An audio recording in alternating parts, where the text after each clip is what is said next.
بہنوں کا انمول رشتہ۔ ایک چھوٹے سے قصبے میں ہینا اور مریم نامی دو بہنیں رہتی تھیں۔ ہینا بڑی اور نہایت ذہین تھی، جبکہ مریم چھوٹی، معصوم اور خوابوں میں رہنے والی۔ دونوں بہنیں ایک دوسرے کے لیے بہترین دوست تھیں، مگر ان کی سوچ اور زندگی کے انداز بالکل مختلف تھے۔ ہینا ایک حقیقت پسند لڑکی تھی جو ہمیشہ ذہنی حقائق کو مد نظر رکھتی۔ وہ اپنی پڑھائی میں بہترین تھی اور اپنے والدین کا فخر تھی۔ دوسری طرف مریم خواب دیکھنے والی لڑکی تھی، جسے کہانیاں لکھنے اور تصویریں بنانے کا شوق تھا۔ وہ ہمیشہ اپنی دنیا میں گم رہتی تھی، جس پر لوگ اسے لاپرواہ سمجھتے تھے۔ ایک دن مریم نے اپنی ایک کہانی ایک بڑے مقابلے میں بھیج دی۔ اس کا خیال تھا کہ یہ صرف ایک تجربہ ہے، لیکن حیرت کی بات یہ ہوئی کہ اس کی کہانی نے پہلا انعام جیت لیا۔ مریم بہت خوش ہوئی، لیکن اس کی خوشی اس وقت مانند بڑھ گئی جب لوگوں نے اس کی کامیابی کو کم تر سمجھا اور کہا، کہانی لکھنا کوئی بڑا کام نہیں۔ مریم کے دل پر بہت گہری چوٹ لگی۔ وہ خود کو ناکام سمجھنے لگی اور کہانیاں لکھنا چھوڑ دیا۔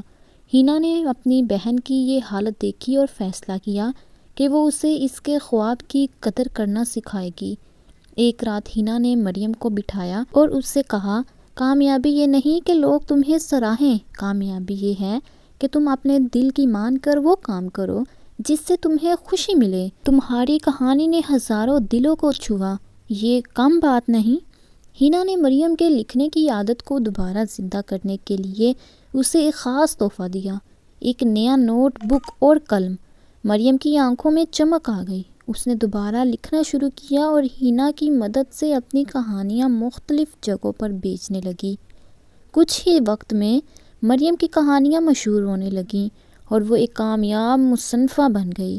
جب مریم نے ایک بڑے ادبی ایوارڈ جیتا تو اس نے اپنے خطاب میں کہا، یہ سب میری بہن ہینا کی وجہ سے ممکن ہوا ہے، جس نے مجھ پر یقین کیا جب میں خود پر یقین نہیں رکھتی تھی۔